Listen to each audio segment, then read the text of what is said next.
Hey there, and welcome to English with Katie. I'm Katie, and today we're going to learn and practice English with a story. Don't worry, it's not a full book.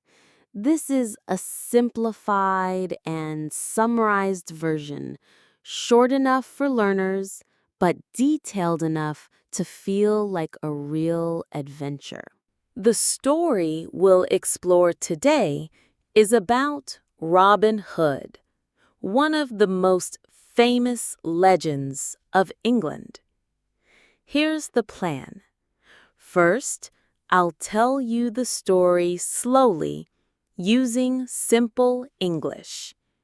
Then, we'll go over important vocabulary from the story. I'll explain each word clearly with examples. Finally, you'll practice shadowing. That means repeating after me to improve your speaking, rhythm, and confidence. You can pause, repeat, or even write down what you hear. So get ready. This is the story of Robin Hood, told just for English learners. A long time ago, in medieval England, there was a wide and green forest called Sherwood Forest. In this forest lived a man named Robin Hood. He was tall, quick, and very clever. But most of all, he was the best archer anyone had ever seen. His bow and arrows never missed their mark.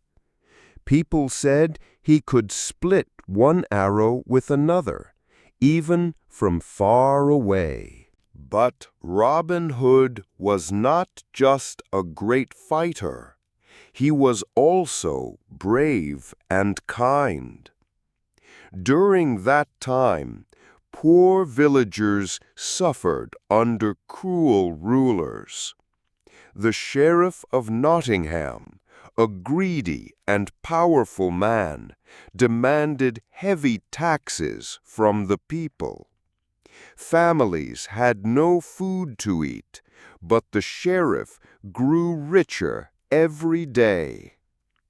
Robin Hood decided he would not accept this injustice. So Robin Hood left his home and began to live in Sherwood Forest. There he formed a band of loyal friends called the Merry Men. Among them was Little John, a huge man with great strength, and Friar Tuck, a kind monk who loved food and laughter. They also included men like Much the miller's son and Will Scarlet, each with their own special talents. Together they made their secret home in the forest. Robin Hood and the Merry Men would stop the sheriff's soldiers on the roads.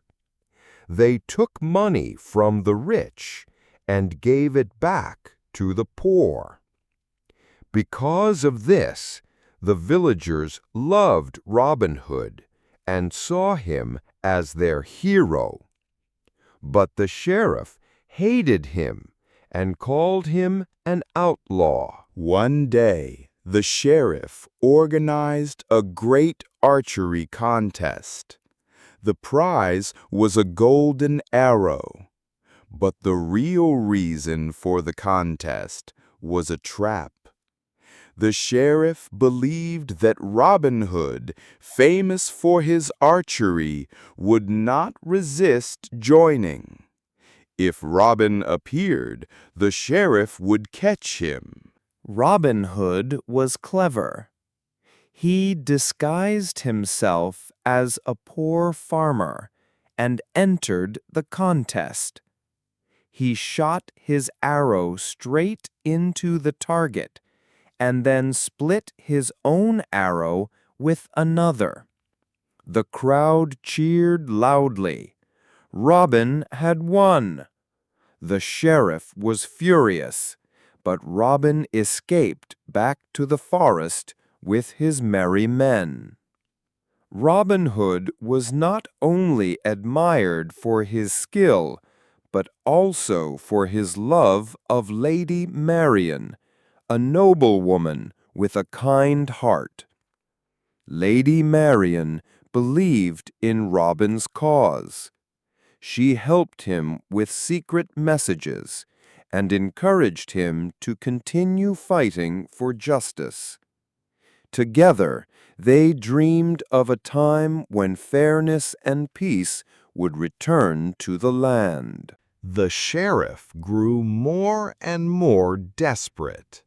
He sent soldiers into the forest to capture Robin. Battles broke out among the trees. Robin and his men knew the land better than anyone, and they used clever tricks to win.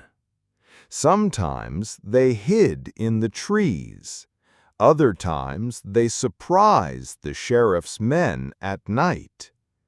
Again and again, the merry men defeated the sheriff's soldiers.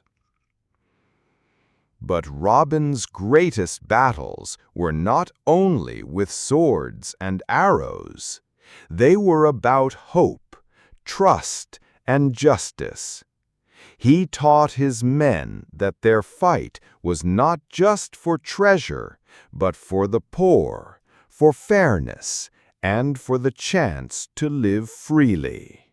Years passed, and Robin's name became a legend.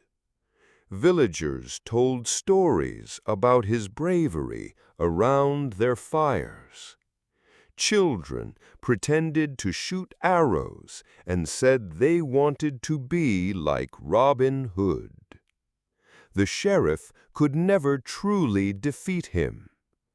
In the end, Robin Hood's greatest treasure was not gold, but the loyalty of his friends, the love of Lady Marian, and the memory of giving hope to those who had none. His story lives on as a symbol of courage and justice. Now, let's look at some important vocabulary from the story. I'll explain each word, give an example, and then you repeat after me. Archer, a person who uses a bow and arrows.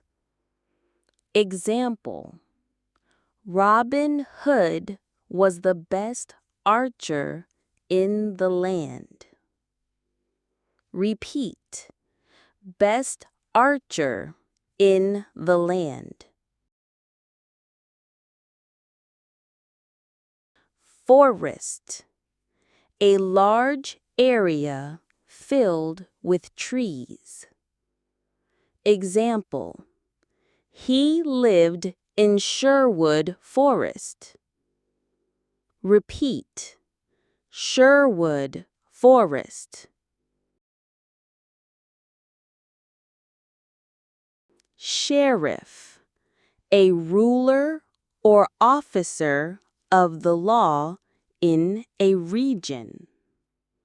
Example: the sheriff of Nottingham was greedy and cruel.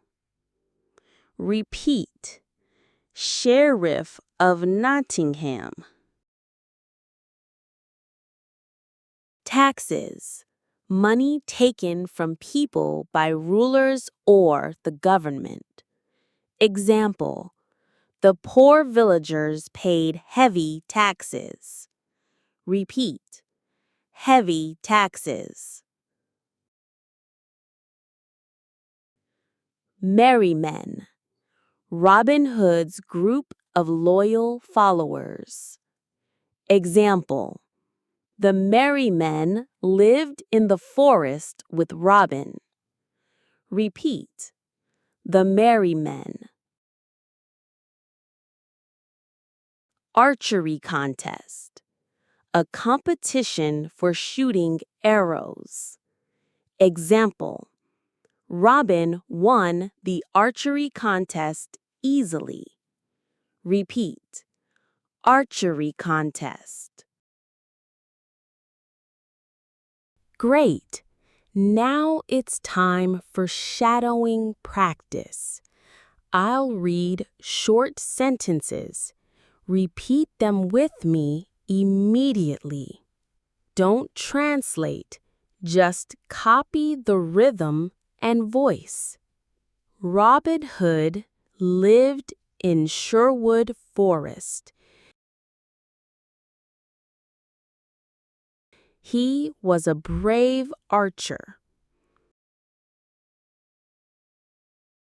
The sheriff of Nottingham was cruel. He took heavy taxes from the poor. Robin helped the villagers. He gave them food and gold. The people loved Robin Hood. The sheriff hated him.